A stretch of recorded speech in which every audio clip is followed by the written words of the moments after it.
Bem, gente, quase boa noite já, né? Então, eu sou a F. Rocha, né? Efigênia. Sou mãe de um rapaz com autismo nível 3, de 30 anos. Ele vai fazer 31 agora em agosto, né? E assim, eu venho de uma trajetória de militância, né? De uma militância política lá atrás, desde 92, né? Dos anos 90. Sempre na perspectiva anticapitalista, né? E aí, o que acontece? Eu me deparo, né, aos 20 anos com essa gravidez não desejada e tal. Tenho esse filho que ele tem esse autismo mais complicado, mais complexo. Porque são pessoas que realmente têm uma dependência muito grande até para cuidados básicos, né? Então, na maioria das vezes, 90% das vezes, o autista nível 3 de suporte, ele tem deficiência intelectual, de moderada a grave, né? Então, assim, eu me esforcei muito para que o meu filho, pelo menos, conseguisse aprender a ler e escrever. Então, mesmo que de uma forma até um pouco rudimentar, né? Ele não sabe fazer uma leitura como essa que nós fazemos, né? Ele lê algumas palavras. Mas isso fez com que ele também conseguisse dizer algo, né? Porque é uma grande limitação na comunicação no autismo. Nos 3 níveis, mais no nível 3 de suporte, é uma limitação praticamente total. Então, ele consegue falar, mas ele só fala mais comigo e com o cuidador dele, né? Ele não fala assim com as outras pessoas. E aí eu vejo nessa questão do capitalismo como ele é excludente, né? E finge não ser, né? Tá aumentando cada vez mais os diagnósticos e aí as famílias correm atrás de políticas públicas, mas o que a gente encontra hoje é que o autista adulto, principalmente o nível 3 suporte, está abandonado à própria sorte. É verdade. Eles estão dentro de casa com as suas mães e essas mães não conseguem botar o pé na rua.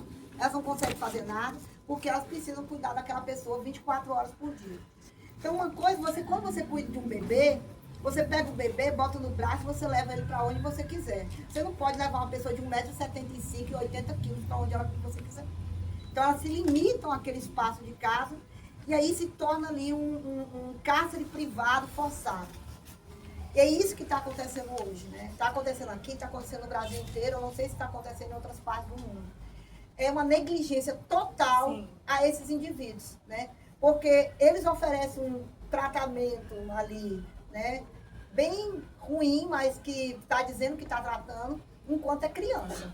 Cresceu, acabou, se vire, você não faz mais parte do meu problema. Gente, praticamente eu tive que viajar para os estados que eu fui para falar com as pessoas, para dizer assim, o seu filho precisa de ajuda.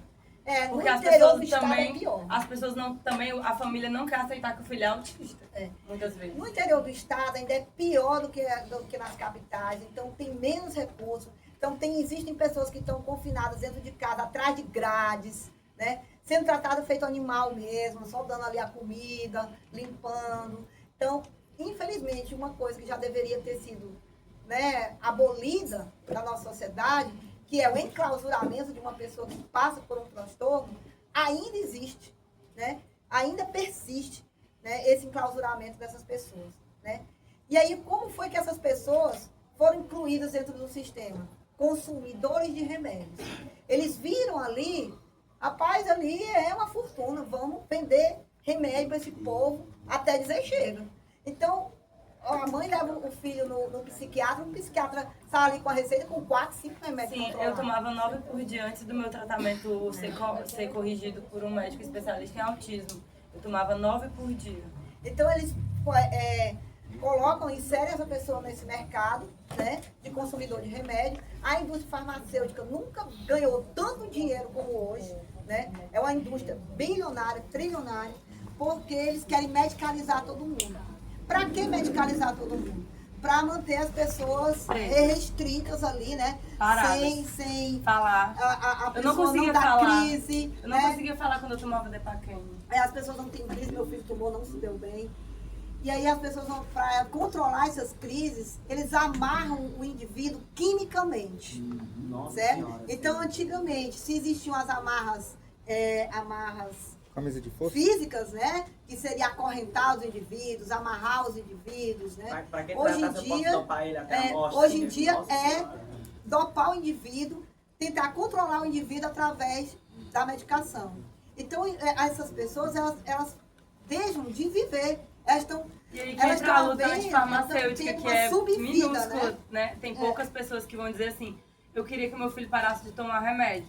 Não vai ter, porque as crises são tão fortes que você depende totalmente daquilo. Então eu não consigo parar de tomar vários remédios que eu tomo, mas eu já consegui parar alguns. E eu estou caminhando por fitoterapia. Mas ainda assim tem substâncias que o meu corpo, meu cérebro não produz como uma pessoa típica e não tem como eu parar de tomar aquelas substâncias. Exatamente, eu vou falar sobre isso, né? Não que eu esteja demonizando o remédio, né? Dependendo de como o remédio ele é colocado, ele traz benefício para o autista, traz benefício para qualquer pessoa que tenha um transtorno, né? O TDAH, a depressão, por exemplo, sem tratamento, ela leva à morte, né?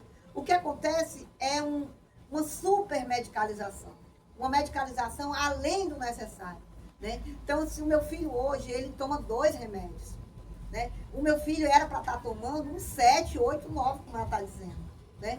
Então, eu fui de encontro a isso, né? Eu lutei contra isso. Eu peguei assim, eu não quero ver meu filho assim. Eu também, eu não queria ficar assim, catatônica. Eu não quero ver meu filho assim, eu tô vendo meu filho piorar. Então, meu filho fica cada dia mais agressivo. E que entra também a questão da pintura, da terapia, das terapias ocupacionais, né? Isso. Cruciais, que na época de quando começou essa questão da lobotomia, que a gente vai ver no filme da Inês da Silveira, era impossível eles aceitarem que um autista precisava pintar. Eu desde sempre comecei a incentivar a arte para o meu filho, desde o início, né? Comecei a dar lá tintas e tudo mais. Quando ele era muito pequenininho, ele não sabia usar, então ele passava no próprio corpo, era uma questão mais sensorial, né? Passava no cabelo, isso ele tinha 3, 4, 5 anos. Aí depois ele foi começando a interagir melhor com a arte, né? Hoje eu trouxe aqui algumas pinturas do Eu acho muito incrível, ele é geométrico, e ele também escreve, né? E ele também adora música, né? Então, por exemplo, ele é gnóstico. Eu vejo hoje... Eu sei. Você é muito trouxa. Aí hoje eu vejo que uma das coisas que está salvando ele, né? Ele teve várias internações psiquiátricas, é a questão da arte, é a questão de eu não estar ali todo o tempo tolhendo ele dos seus desejos, né? Então as famílias, elas não sabem como lidar com isso. Por exemplo, ele gosta muito de plantas, né? Ele arranca os galhos de plantas e leva para dentro de casa. E tem muita gente que é contra isso, né? Mas por que você deixa ele levar planta para dentro de casa e ele vai encher a sua casa de planta? Vocês acham que porque eu moro com a minha mãe eu odeio planta? E vai sujar a tua casa. Para mim, o mais importante é o bem-estar dele. O mais importante não é a casa, né? Não é o espaço físico. O mais importante é o bem-estar dele. Né? Então tem muita gente que não compreende essas questões. E as famílias não têm a orientação adequada para compreender essas questões. Né? Então eu vejo hoje a maioria das mães de autistas estão em depressão profunda. Estão morrendo literalmente. Estão pedindo socorro. A minha mãe nem cuida de mim, ela olha para mim, começa a chorar e sai. Ela não consegue nem lidar com a minha aparência. Porque eu tenho um transtorno sensorial e é uma das coisas que praticamente configura o autismo, é o transtorno de processamento sensorial. Então, eu acho importante explicar isso, porque muitas vezes a pessoa vai dizer que eu não sou autista, eu não tenho autismo 2, porque elas não estão vendo o meu transtorno sensorial. Claro, porque quem está assistindo a minha pele é você ou sou eu.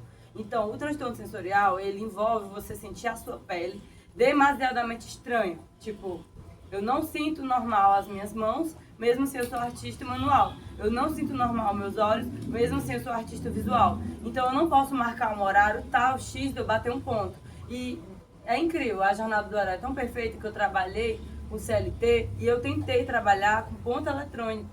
E eu não sou capaz de bater o ponto de entrada e de saída certo. Por quê? Porque eu posso esquecer, porque eu não consigo olhar a hora, porque eu não consigo ficar com o celular na mão, porque eu não consigo me comunicar pela internet mais do tanto que eu já me comuniquei, porque no tempo que eu fui não verbal, que eu estava escondendo a minha crise sensorial, eu me refugiei no mundo cibernético. E é por isso que a maioria das pessoas me conhece pela internet e jura que eu não tenho nenhum problema, porque eu sou escritora. Então tá lá os meus textos sobre psicologia gigantes, aí a pessoa entende tudo isso de psicologia, não tem nenhum problema. Não sei se dá para explicar, porque é uma coisa que você sente muito na pele, mas é uma coisa que descontrola e desregula o raciocínio. Não tem como você falar em crise sensorial se você quer arrancar a sua própria pele, se você não está sentindo... Meu filho já... Se você não está sentindo a sua pele, se você não tem a sensibilidade típica, alguma coisa estranha você vai fazer com a sua pele. Então, eu estou lutando muito para o transtorno de escoriação ser incluído no meu lado da Letícia, porque não tá, né? E a Cleo também começou a se consultar agora com o meu mesmo médico. Nós estamos sob investigação de várias questões psicológicas por esse mesmo médico, que é especialista em autistas. E é por isso que eu quero muito desmistificar isso, de que o autista não fala. Porque o autista aprende a falar assim.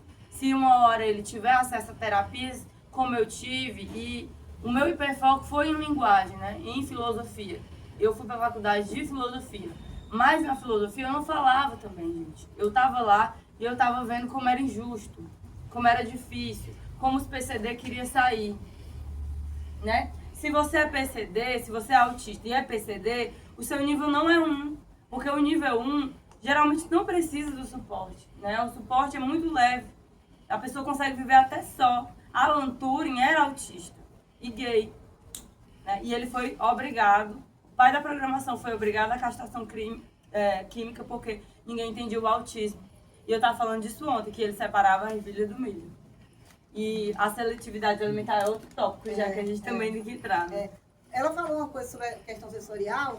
O meu filho, ele raspava a pele contra as paredes para ralar até ferir, né? Então, muitas vezes eu internei meu filho porque eu tinha medo do que ia acontecer, né? De como lidar com ele, né?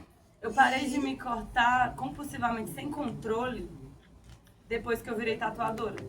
Porque eu tenho um transtorno de escoriação. Não é perceptível. Quando eu tenho uma crise, se eu dissociar, que é essa a palavra, você sai do seu corpo e você entra num estado etéreo de existência, por isso que é místico, por isso que nossos estudos também são em misticismo, porque a gente acredita nesse plano etéreo que suga alguma coisa da gente, que não faz a gente ser aterrado da forma certa, que é esse o problema do autista, ele não sente a pele da forma certa, ele não sente que ele está aterrado aqui, que ele tem as mesmas demandas terrenas dos outros, né? Ele se sente envolvido sensorialmente na contemplação dele, que é uma contemplação perturbada, que é uma contemplação transtornada, que por isso que causa sofrimento nele e nas pessoas em volta, né?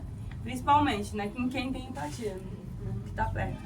Aí o que eu vejo assim, né? O sistema, ele quer o tempo todo enquadrar o indivíduo em um determinado comportamento, que é o que tem aí, né? Eles passaram, a psiquiatria passou a dizer quem é normal e quem não é, né? Então hoje o DSM-5, ele tem quase 1000 páginas, né? E ele está ali colocando todas as que você possa imaginar, dizendo isso aí não é normal, isso aí é uma doença, isso aí é tal coisa, você precisa tomar remédio. Então, os desajustados, né, são hoje considerados pessoas com algum transtorno, né? Então você tem que estar lá, né, seguindo todas as regras do sistema direitinho, se enquadrar no meio produtivo, produzir algo para você ser aceito, né? Então, você veste essa roupa, não, a minha empresa não te quer, né? A minha empresa não quer você, não quer ela, não quer eu. Então, você tem que estar enquadrado. E aí, o que acontece? Quem se desajusta precisa encontrar uma maneira de se ajustar se quiser sobreviver. Porque a gente depende do quê? Do dinheiro. A gente depende dessa máquina moedora de carne que é o sistema. A gente depende do dinheiro para sobreviver. Tudo é mediado pelo dinheiro. A gente não consegue fazer nada sem o dinheiro. A gente, a partir do momento que a gente nasce até o momento que a gente morre, a gente precisa do Alguém dinheiro. Já assistiu o Rayman? Já, foi o primeiro filme que eu assisti sobre autismo. Pronto, olha, gente, tem uma parte do Rayman que o Tom Cruise, que é o personagem do irmão do autista, ele vai receber a herança e percebe que o pai deixou tudo pro autista. E aí ele fica desesperado quando o médico fala pra ele que que o irmão dele é autista e que ele não tem noção de dinheiro. Aí ele entra em colapso e ele tem que se aproximar do menino, do rapaz, para poder, que já é um adulto, para poder entender como é a mente dele, né? E tipo, primeiro ele surta, porque como é que ele não sabe o que é o dinheiro? E isso foi uma coisa que eu trabalhei muito na minha vida, ao ponto que eu parei de rasgar dinheiro e as pessoas continuavam, tu rasgou dinheiro. Não conversa com você ou ela conversa com o capitalismo. A natureza não conversa com o capitalismo, a natureza não tem papo com o capitalismo. O capitalismo quer destruir a árvore. A gente que tem papo com a natureza. O autista é que tem mesmo, né? Então eu queria deixar essa fala porque eu não dependo de dinheiro. O dinheiro foi uma consequência de eu não ter medo de me mostrar para o mundo e de me mostrar como uma pessoa PCD, que tem deficiências reais, que não dá para ver. Dá para ver quando você vive na pele de um autista. E quando você não entende o dinheiro, nessa camada, que você não é punk por condição ideológica, mas você é punk porque é natural da sua condição ser punk, porque você se sente bem dentro do mato. Porque eu, com 16 anos, eu dependia muito de Guaramiranga para eu estar viva, porque senão me matava aqui. Porque Fortaleza não é lugar de autista, São Paulo não é lugar de autista. Autista precisa de lugares com árvores, por isso que o Júlio ama plantas, né? Então, é preciso se atentar que as doenças ambientais estão aumentando e talvez não seja autismo, talvez sejam doenças de fatores ambientais. E tudo está sendo englobado em autismo porque o autismo é novo. E também eu tenho minha crítica a isso. O espectro autista não é tudo. Para mim, o que configura o autismo é o transtorno sensorial que introduz o indivíduo numa linguagem mística. E é isso. Então, assim, vamos para concluir, né? Vamos fazer assim, uma conclusão. Eu vejo isso, que a gente tem que olhar para os indivíduos com uma nova abordagem, tá entendendo?